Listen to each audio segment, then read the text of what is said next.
qui fait battre mon cœur comme le tonnerre, qui fait monter ma température. Le petit-fils d'Elvis Presley, Huey Thompson, s'est manifesté avec des révélations qui pourraient changer tout ce que les gens pensaient savoir. Quelle est cette sombre vérité dont il parle ? Les détails restent flous, mais l'histoire gagne rapidement popularité. Rejoignez-nous pour explorer les affirmations de Huey Thompson et ce qu'elles pourraient signifier pour l'héritage du King, les dernières 24 heures d'Elvis Presley. Le 15 août 1977, Elvis Presley s'est réveillé plus tard que la plupart des gens ne le considéreraient comme normal, vers 16h à l'intérieur de sa célèbre maison de Graceland à Memphis. Dans le Tennessee, le roi du rock'n'roll a commencé ce qui allait être, sans le savoir, le dernier jour complet de sa vie. Elvis avait toujours vécu selon un horaire de noctambule, restant souvent éveillé toute la nuit et dormant pendant la plupart des heures de clarté. Ce réveil tardif n'était donc pas inhabituel pour lui. Cet après-midi-là, il a passé du temps avec sa fiancée, Ginger Alden, et sa fille de 9 ans, Lisa Marie Presley, qui séjournait à Graceland. Lisa Marie passait souvent du temps chez son père et ce jour-là, elle se trouvait juste à côté dans une autre chambre. Elvis était de bonne humeur et aimait être entouré de sa famille. Il avait même demandé à Ginger plus d'une fois de s'installer définitivement à Graceland, mais elle avait poliment refusé, expliquant que ce n'était pas sa façon de faire les choses. Elvis respectait son choix, mais il était clair qu'il voulait la voir près de lui. Plus tard dans la nuit, vers 22h30, Elvis et Ginger ont quitté Graceland pour se rendre chez son dentiste, le Dr Lester Hoffman. La raison de cette visite nocturne était un problème dentaire qu'Elvis rencontrait depuis un certain temps. Pour Elvis, consulter des médecins et des dentistes à des heures inhabituelles n'était pas étrange. Il avait du personnel médical personnel, y compris son médecin de confiance, le docteur George Nekopoulos, mieux connu sous le nom de Dr Nick, et une infirmière qui pouvait lui fournir des ordonnances chaque fois qu'il avait besoin. Les analgésiques, les somnifères et autres médicaments étaient devenus une partie intégrante de sa vie à ce moment-là, et son équipe médicale était toujours disponible. Après le rendez-vous, ils sont retournés à Graceland aux premières heures du matin, suivant l'horaire typique d'Elvis, qui consistait à sortir et à être actif pendant que la plupart des gens dormaient. Vers 2h30 du matin, le 16 août 1977, Elvis est rentré voiture par les portes de Graceland. Un fan se trouvait à l'extérieur et a pris ce qui allait devenir la dernière photo connue de lui. Sur celle-ci, Elvis portait une chemise bleu vif, une veste noire et de grandes lunettes de soleil noires, même s'il était au milieu de la nuit. Peu de temps après son retour, Elvis a appelé le Dr Nick pour lui demander des analgésiques. Son demi-frère, Ricky Stanley, a été envoyé les chercher dans une pharmacie d'hôpital ouverte 24 heures sur 24. Ricky est revenu avec 6 comprimés de Dilaudid qu'Elvis a pris. Se sentant toujours agité, Elvis a téléphoné à son cousin Billy Smith et à la femme de Billy, Joe, les invitant à jouer au Ride Ball sur le terrain intérieur de Graceland. Même s'il était tard, ce n'était pas une demande inhabituelle d'Elvis. Le temps, cependant, ne coopérait pas. Il avait commencé à pleuvoir abondamment. Elvis, dans un moment dont ses amis parlent encore, a levé les yeux vers le ciel, a levé les mains et a dit « Pluie, va-t ». Étrangement, la pluie s'est arrêtée juste après. Le groupe est resté surpris avant de se diriger vers le terrain pour jouer. Après une courte séance de Ride Ball, le groupe s'est déplacé vers un piano près du terrain.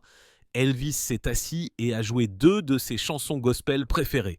Il a ensuite chanté Blue Eyes Crying in the Rain, une chanson qui a maintenant un poids obsédant, car c'est la dernière qu'il ait jamais interprétée. Il était environ 5h du matin quand Elvis et Ginger sont retournés dans sa chambre.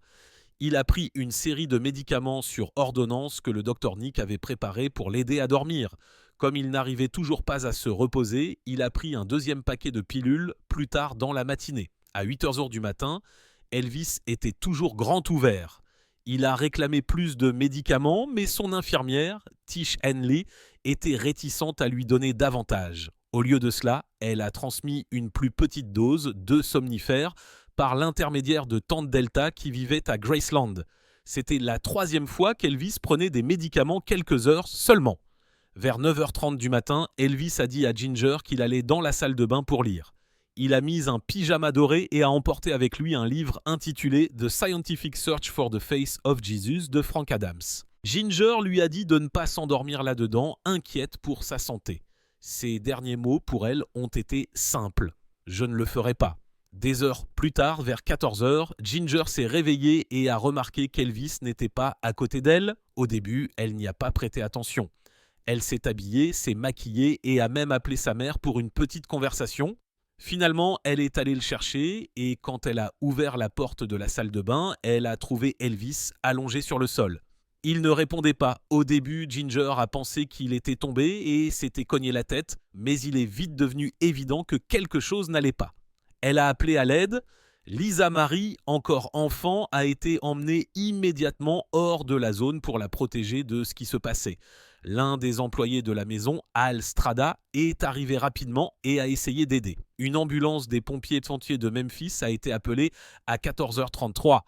Lorsque les ambulanciers sont arrivés, ils ont d'abord pensé que l'urgence était juste une autre fan excitée s'évanouissant aux portes de Graceland. Ils ont vite réalisé que c'était quelque chose de bien plus grave. Elvis a été transporté d'urgence au Baptist Memorial Hospital. Malgré tous les efforts de l'équipe médicale, il a été déclaré mort à 15h30. Il n'avait que 42 ans. Des détails troublants entourent sa mort. Lorsque la nouvelle de la mort d'Elvis Presley a été annoncée, l'explication officielle est venue rapidement. Les médecins ont annoncé que la cause du décès était une crise cardiaque. Au début, cela a semblé crédible à beaucoup. Elvis avait 42 ans, avait pris beaucoup de poids ces dernières années et était connu pour avoir des problèmes de santé. Mais au fur et à mesure que de plus amples informations ont été révélées, l'histoire est devenue beaucoup plus compliquée, soulevant des questions qui n'ont toujours pas trouvé de réponse complète. L'autopsie a révélé que le cœur d'Elvis était beaucoup plus gros qu'il n'aurait dû l'être, presque 2 fois la taille normale. Cette condition, connue sous le nom de cardiomyopathie hypertrophique, peut affaiblir le cœur et le rendre plus susceptible de défaillir soudainement. Cette découverte correspondait à l'idée d'une crise cardiaque fatale.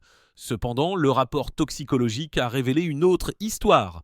De multiples médicaments sur ordonnance ont été trouvés dans le système d'Elvis, y compris de puissants analgésiques, des sédatifs et des barbituriques. Les quantités étaient suffisamment élevées pour être préoccupantes. Bien qu'aucun des médicaments pris isolément n'ait atteint des niveaux mortels, la combinaison aurait pu être dangereuse, particulièrement pour une personne ayant des problèmes cardiaques préexistants. Les médicaments présents dans son système étaient du même type que ceux qu'il utilisait depuis des années. Ils étaient souvent prescrits par son médecin personnel, le Dr George Nikopoulos, connu de tous sous le nom de Dr Nick. Le Dr Nick avait déjà été critiqué pour la quantité de médicaments qu'il donnait à Elvis. Au cours de l'année précédant la mort d'Elvis, le Dr Nick aurait rédigé des centaines d'ordonnances pour des milliers de pilules couvrant tout des somnifères aux stimulants.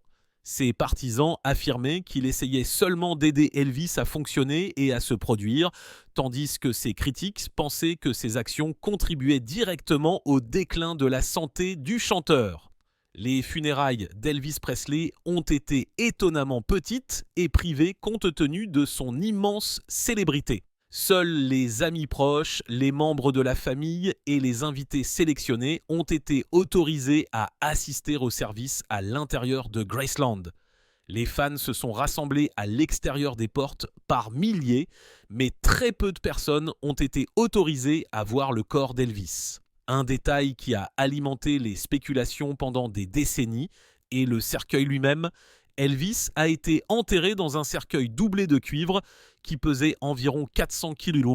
Les partisans de certaines théories du complot affirmaient qu'un cercueil aussi lourd ne pouvait pas s'expliquer uniquement par les matériaux et qu'il avait peut-être été lesté pour une autre raison, comme le fait de cacher qu'il était vide. Bien qu'il n'y ait aucune preuve confirmée pour étayer cette affirmation, ce détail inhabituel a maintenu les rumeurs vives. Un autre point d'intérêt est la rapidité avec laquelle les funérailles ont été organisées. Elvis est décédé le 16 août 1977 et les funérailles ont eu lieu seulement 2 jours plus tard, le 18 août. Pour quelqu'un de son statut mondial, ce délai court semblait inhabituel. Certains ont suggéré que cette rapidité était destinée à limiter la vue du public et à empêcher tout examen approfondi de son corps. L'un des détails les plus effrayants du dernier jour d'Elvis est le rapport des étranges appels téléphoniques qu'il a passés. Selon ses proches, Elvis a fait des déclarations comme « Je pourrais ne pas me sortir ce soir » et a ajouté des menaces du genre « Si vous dites quoi que ce soit aux gens, je vous attraperai moi-même ». Ces appels ont eu lieu dans les heures qui ont précédé sa mort. On ne sait pas exactement à qui tous ces appels ont été adressés et les personnes qui les ont reçus n'ont donné que des détails limités. Certains étaient des amis, et d'autres peuvent avoir été des membres de son cercle intime. Le ton des appels et le choix des mots ont laissé les gens se demander ce qu'Elvis voulait dire. Prédit-il sa propre mort ? Était-il conscient d'une menace contre lui ? Ou s'agissait-il simplement des mots d'un homme mauvaise santé et sous l'influence de médicaments ? Personne ne le sait avec certitude. Le jour de la mort d'Elvis, Graceland était loin d'être vide. Les membres de la Memphis Mafia, son groupe loyal d'amis et d'associés, étaient présents ainsi que des membres de la famille comme son père, Vernon Presley, qui vivait à côté. Le personnel et la sécurité étaient également présents. Malgré cela, Elvis a passé ses dernières heures complètement seul dans sa chambre et sa salle de bain. Il est inhabituel de penser qu'avec autant de personnes à proximité, personne ne l'ait surveillé pendant si longtemps, surtout qu'il avait pris de grandes quantités de médicaments ce matin-là. Au moment où Ginger Alden l'a trouvé dans la salle de bain, des heures s'étaient écoulées depuis que quelqu'un l'avait vu vivant pour la dernière fois. Après la découverte de son corps, le flux d'informations a été étroitement contrôlé. Seules certaines personnes ont été autorisées à s'approcher des lieux et les détails concernant le calendrier exact et les circonstances ont été divulgués lentement, voire pas du tout. Ce secret a alimenté de nombreuses théories sur la question de savoir s'il y avait plus dans l'histoire que ce qui avait été officiellement rapporté. Ce qui s'était passé ensuite n'a fait qu'ajouter de l'huile sur le feu. Les premières fissures dans l'histoire officielle. Dans les heures et les jours qui ont suivi l'annonce de la mort d'Elvis Presley, le monde entier était état de choc. Les fans étaient deuil, les médias se sont précipités pour couvrir la nouvelle et les déclarations officielles ont raconté une histoire claire et définitive. Mais il n'a pas fallu longtemps avant que des détails ne commencent à faire surface qui ne semblaient pas correspondre. Ces premières fissures dans la version officielle des événements sont devenues le point de départ de décennies de spéculations sur la question de savoir si Elvis était vraiment mort ou non. L'une des premières sources aux preuves quant et suspectes et les plus discutées est apparue le lendemain même de la mort d'Elvis, le 17 août 1977. Un homme qui ressemblait remarquablement à Elvis aurait acheté un billet aller simple pour Buenos Aires, Argentine. Le billet a été acheté sous le nom de John Burroughs, un pseudonyme qu'Elvis était connu pour utiliser dans le passé. Le nom de John Burroughs n'était pas un choix aléatoire. Il avait été utilisé par Elvis et ses associés pendant des années lorsqu'ils voulaient s'enregistrer dans des hôtels ou voyager sans attirer l'attention. Le fait qu'il soit réapparu dans les 24 heures suivant sa mort annoncée a frappé certaines personnes comme étant une trop grande coïncidence. Les témoins qui ont affirmé avoir vu l'homme à l'aéroport l'ont décrit comme portant des lunettes d'eau de soleil et faisant profil bas. Bien qu'il n'y ait jamais eu de preuves confirmées qu'il s'agissait d'Elvis, le moment choisi et l'utilisation du pseudonyme ont fait que l'histoire est restée dans l'esprit de ceux qui pensaient qu'il aurait pu mettre scène sa propre disparition. Les rapports selon lesquels Elvis aurait été vu vivant ont commencé presque immédiatement. Certains fans ont affirmé l'avoir aperçu à Memphis quelques heures seulement après que sa mort ait été rendue publique. D'autres ont dit l'avoir vu dans les jours suivants dans des stations-service, des petits magasins et même dans des aéroports. L'une des premières affirmations et l'une des plus discutées est venue d'un membre du personnel de Graceland qui aurait vu quelqu'un correspondant à l'apparence d'Elvis quitter la propriété la nuit précédant les funérailles. Une autre histoire impliquait une femme qui jurait avoir vu Elvis à Kalamazoo, dans le Michigan, des mois plus tard. une observation qui est devenue si célèbre qu'elle a été mentionnée à plusieurs reprises dans les journaux. Beaucoup de ces premiers rapports ont été rejetés par les autorités dans les médias comme une erreur d'identité ou une imagination débordante. Après tout, Elvis avait des millions de fans et les gens voulaient croire qu'il était toujours vivant. Mais certains témoignages se sont démarqués parce qu'ils provenaient de personnes qui avaient non connu Elvis personnellement ou qui n'avaient aucune raison d'inventer une telle histoire. Ces témoignages ne pouvaient pas être ignorés aussi facilement et ils ont contribué à maintenir les rumeurs vives. L'examen attentif du déroulement des dernières heures d'Elvis soulève également des questions.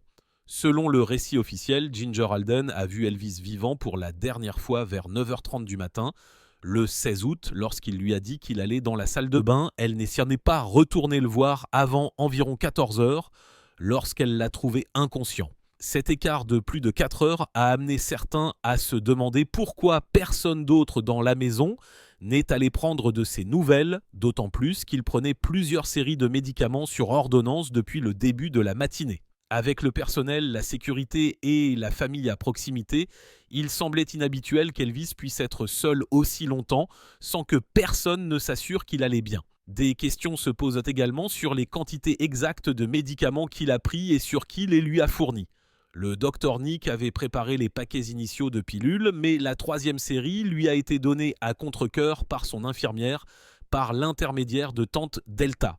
Certains pensent que les quantités enregistrées ne correspondent pas à la réalité de la quantité de médicaments auxquels il aurait pu avoir accès ce matin-là. D'autres suggèrent que certains détails sur les médicaments ont été délibérément gardés vagues afin de protéger des personnes contre des problèmes juridiques.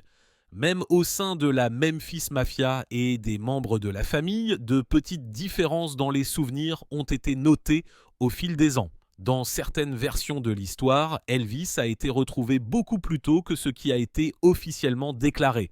Dans d'autres, certains visiteurs ou appels téléphoniques de ce jour-là sont complètement omis. Bien que cela puisse simplement être le résultat du stress et de la confusion, cela a suffi aux théoriciens du complot pour dire que la vérité sur ce qui s'est passé ce jour-là pourrait être très différente de ce qui a été dit au public. Bob Joyce entre dans l'histoire. Dans les années qui ont suivi la mort d'Elvis Presley, d'innombrables personnes ont affirmé avoir vu le roi vivant.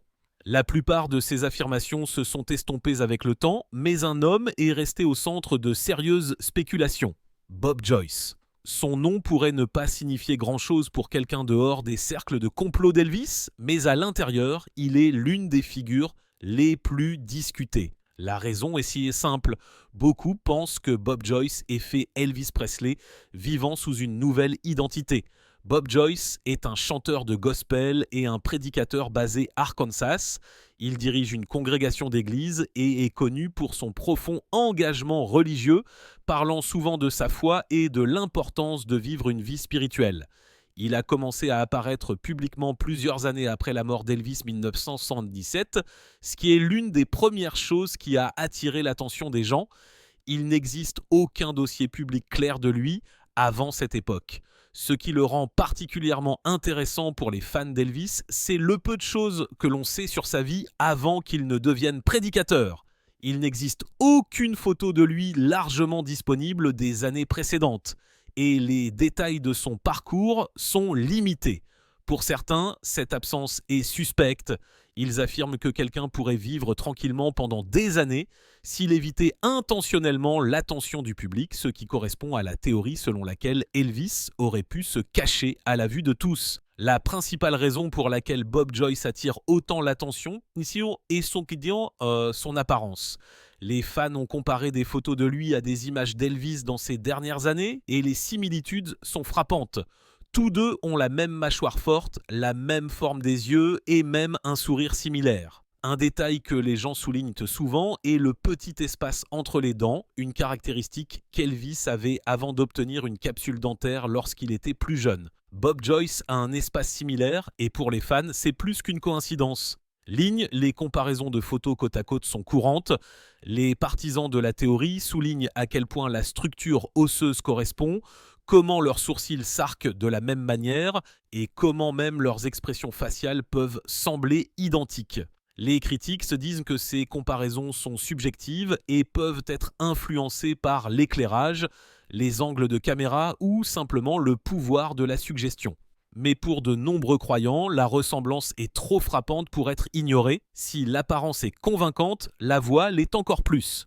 Quand Bob Joyce chante, son ton et son style sont étrangement similaires à ceux d'Elvis Presley. Il a une voix profonde et riche avec le même type de contrôle et de livraison émotionnelle qu'Elvis était connu pour avoir.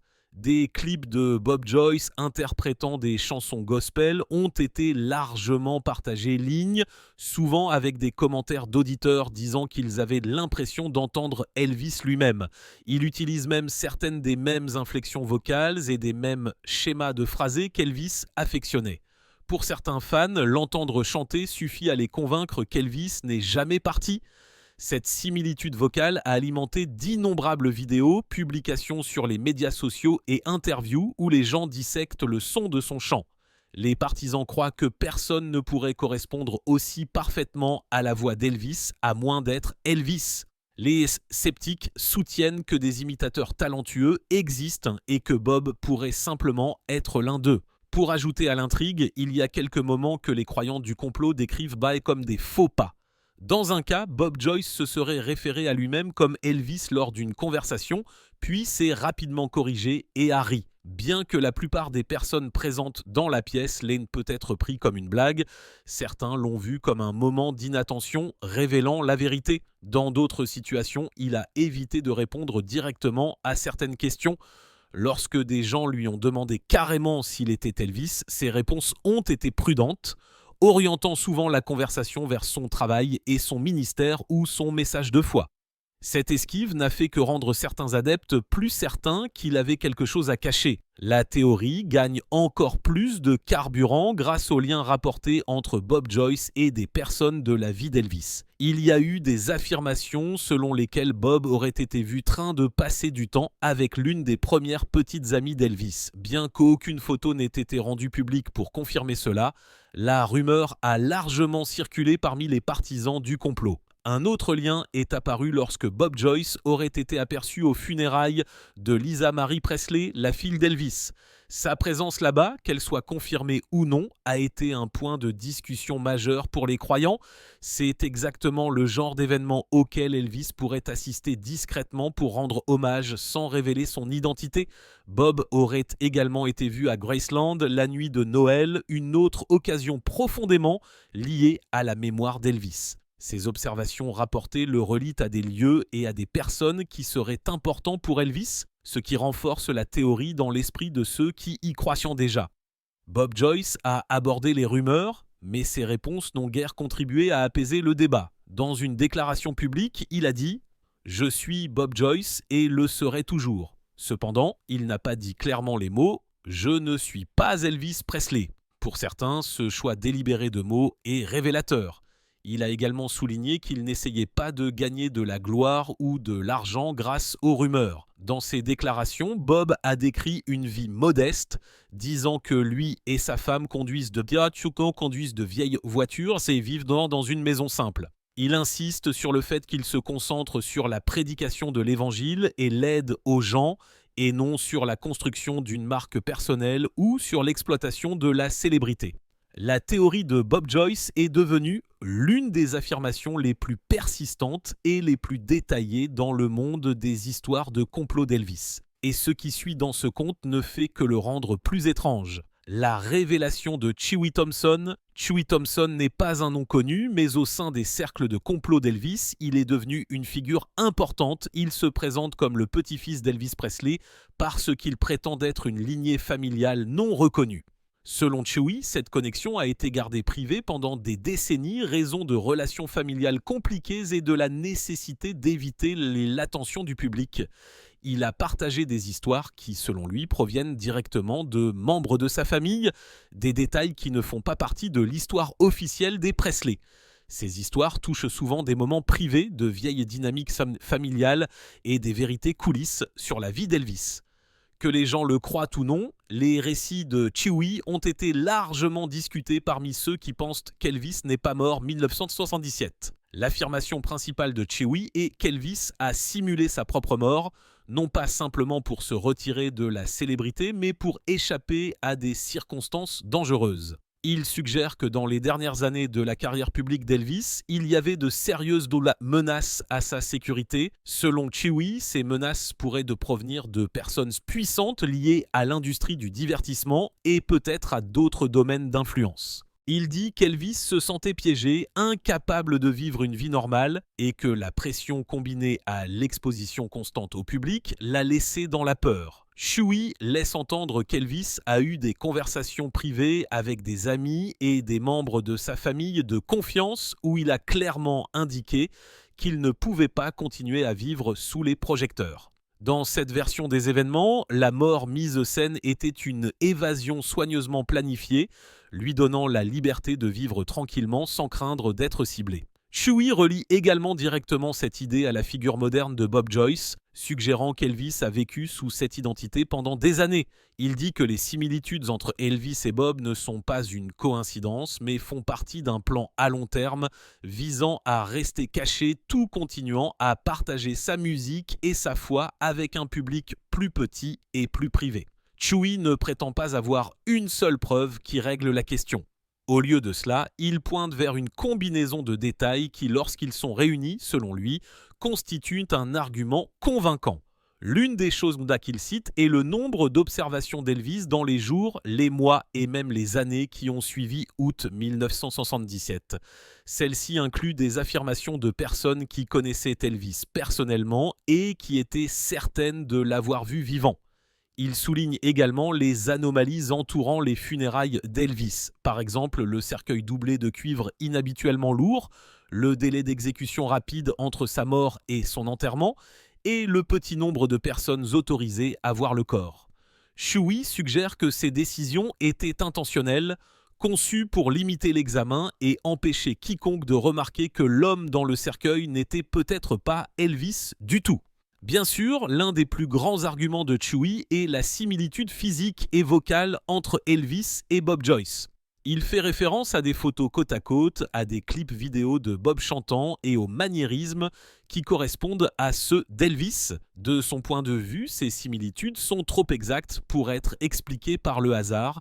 Que les affirmations de Chewy soient considérées comme des révélations révolutionnaires ou simplement un autre chapitre de la longue histoire des théories du complot d'Elvis, elles ont certainement maintenu la discussion vive. Et bientôt, l'histoire prendrait une tournure encore plus surprenante, de l'huile sur le feu.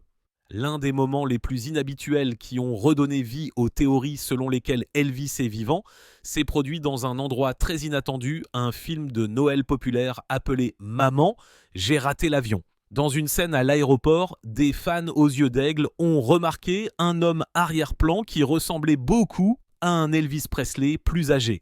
L'homme avait des cheveux similaires, des traits du visage et même la façon dont il se déplaçait. Ce bref aperçu a immédiatement attiré l'attention des théoriciens du complot. L'idée qu'Elvis ait pu vivre tranquillement dans l'ombre quelque part, apparaissant même dans un grand film hollywoodien sans que personne ne le remarque, a fasciné de nombreuses personnes. Le clip est devenu viral sur les médias sociaux et YouTube, les fans disséquant chaque image pour affirmer qu'il s'agissait bien d'Elvis.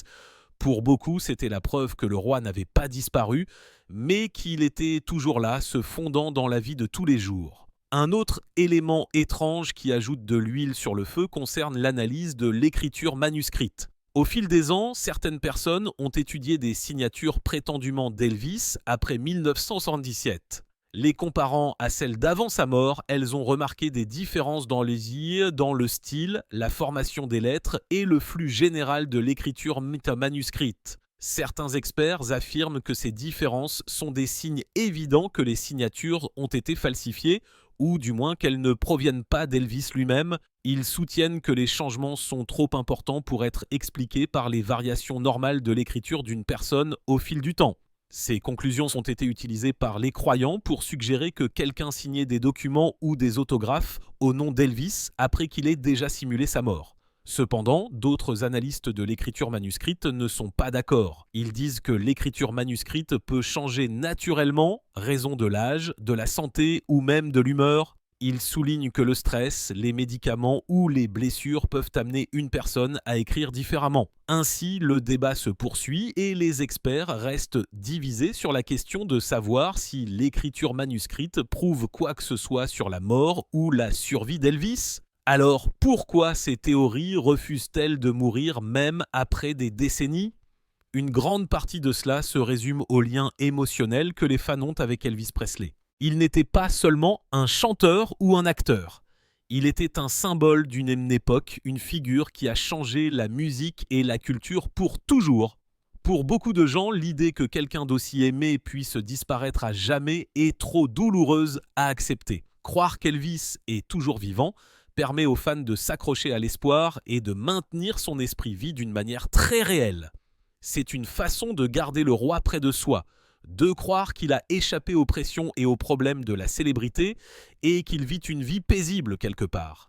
Qu'il s'agisse d'un aperçu dans un film, d'un autographe contesté ou simplement de l'amour durable des fans, la légende d'Elvis Presley vivant secret continue de croître.